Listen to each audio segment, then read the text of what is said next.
Good evening and salutations, my GH fans. I'm going to be honest, I don't understand how Esme is planning on um, getting Jocelyn and Cam to believe that Trina was the one that filmed them and released the tape to not just everyone in school, but you find out later on that is on an actual adult website. I just don't understand how, like, they know Trina throughout the majority of their lives. So, on what planet is Esme Smith there thinking that she's just gonna get them to believe that?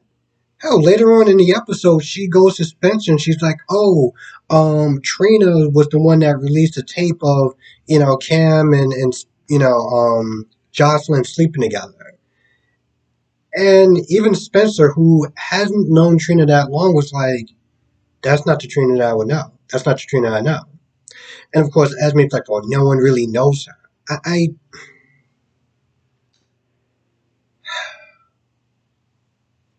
when it really comes down to it, there's only two absolute things that's going to happen. They're not going to believe her because they're her friend, and they've known her practically all her life, and I don't know if they're ever going to get the evidence to put it on Esme, but they're just not going to believe her. Or two, they believe her, they believe Esme, um, and felt that Trina was the one that recorded them, and if that's the case, then they are absolutely terrible friends. And I guess Esme got one over on them. Was that the goal?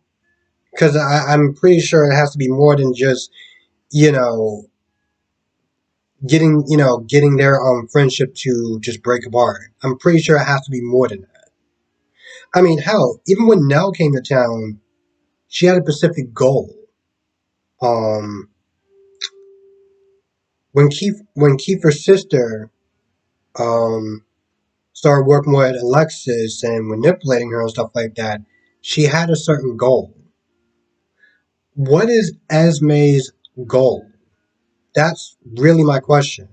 Now, the running theory is, Esme is, the daughter of Ryan Chamberlain and stuff like that. But, at this point, it's been months and we still haven't confirmed that.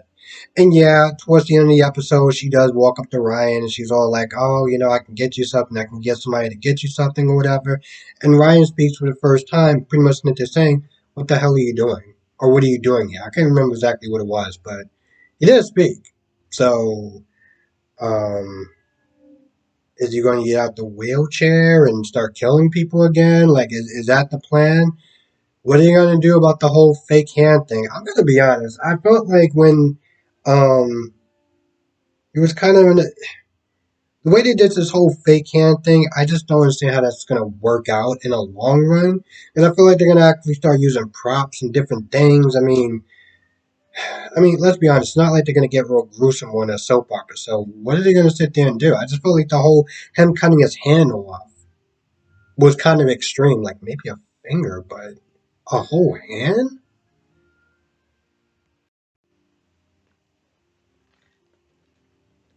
I felt like there was a point that Britt had what I like to call a Molly moment.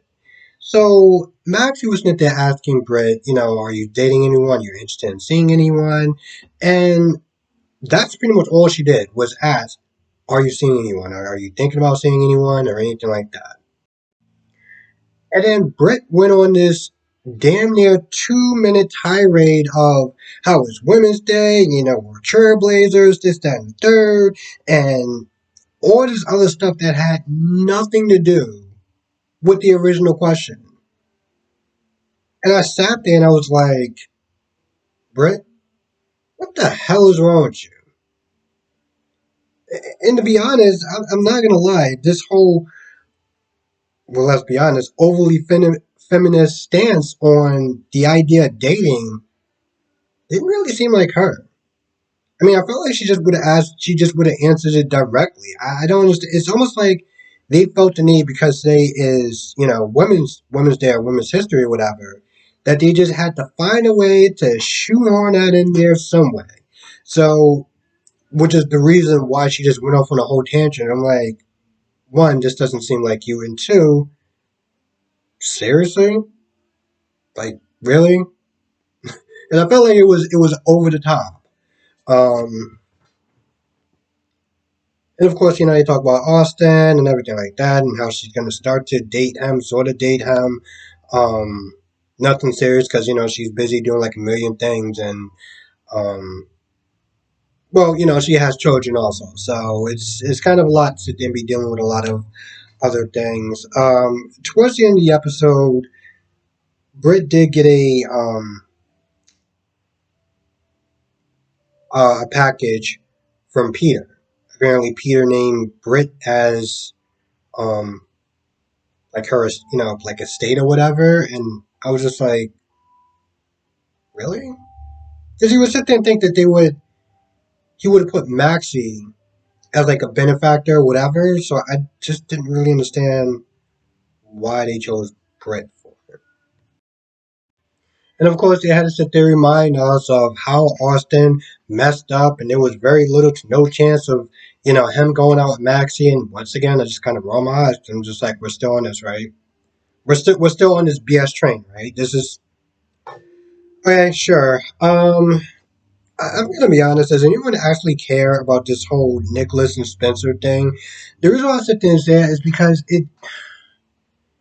it's like they have the same damn conversation every single time they see each other. They seem like they're making a little headway, you know, give them a little promise of them actually having a relationship. And of course, Spencer, like always, got to sit there and bring up how many years has it been since, Ava betrayed him?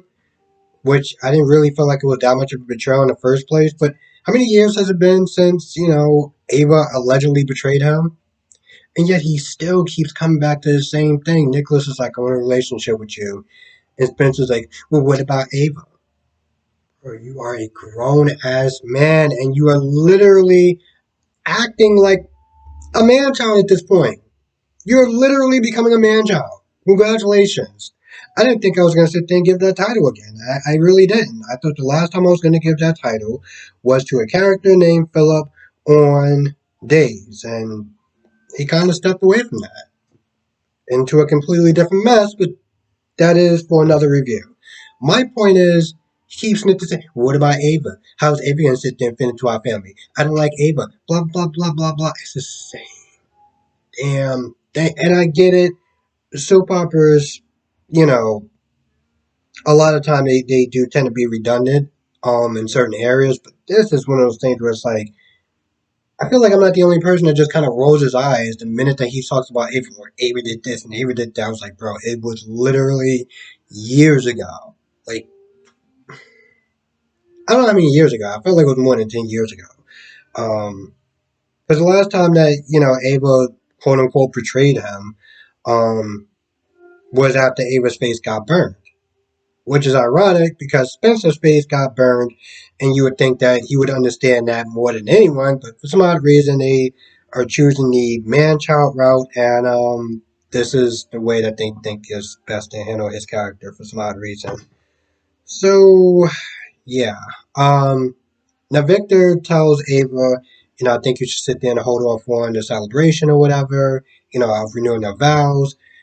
But then they switch it around and they're like, why don't you just, as far as doing your renewing your vows, and just invite the family, invite Spencer, and if he doesn't come, you can sit there and say that you tried, because of course Spencer's gonna act like a damn man child about it. So yeah, I guess I'm gonna be sitting there calling him a man child from time to time because at this point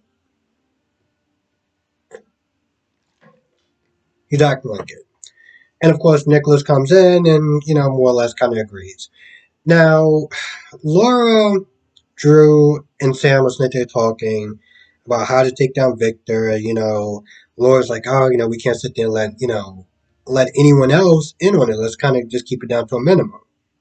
So when Dante comes in, they're like, oh, we could sit there and trust Dante.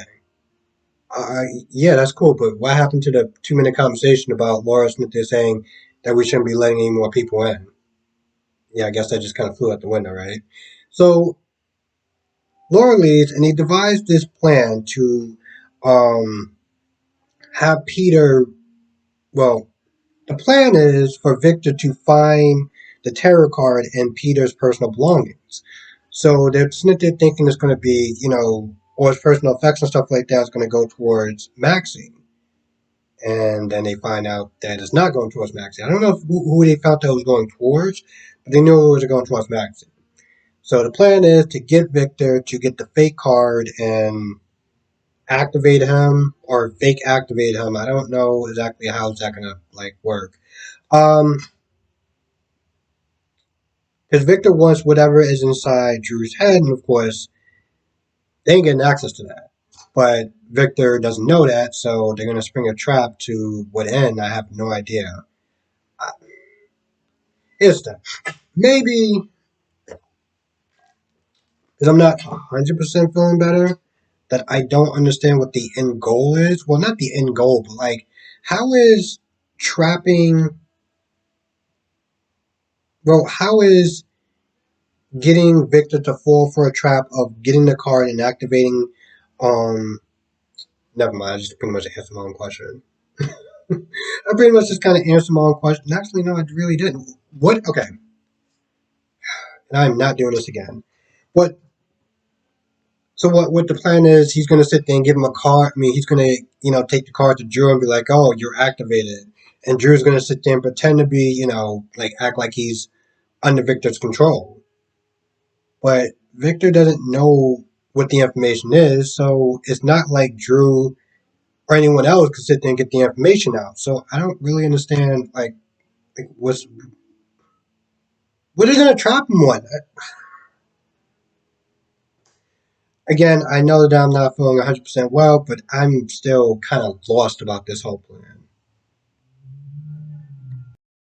So Laura wants to go to Australia or Austin, Austin to find out more about Luke's supposedly death, because reasons.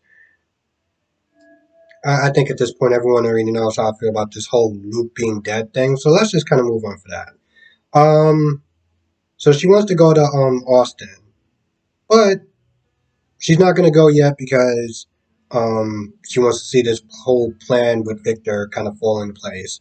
Also, Ava's going to be snitchy trying to work Victor, which is going to be hilarious because you know what? Now I'm thinking about it. Maybe it may actually work because I'm sitting there thinking, could Ava actually get the best of Victor? Now, under normal circumstances, I would sit there and say no, but Peter has managed, when he was alive, have managed to get the best of Victor multiple times. So maybe Ava can sit there and kind of manipulate him and, like pretend, that she's getting close to Victor or whatever and let his guard down. Maybe she can do it. I mean, hell, Peter got away with so much stuff. And I get it. Peter had a lot of, plot armor, let's just be honest, but maybe Victor isn't as smart as he think he is. Not gonna lie, I feel like that's about it. So with that being said, I'm gonna go. I want to thank you for watching. Be safe. Let me know your thoughts on the comment section below, and I will see you in the next video.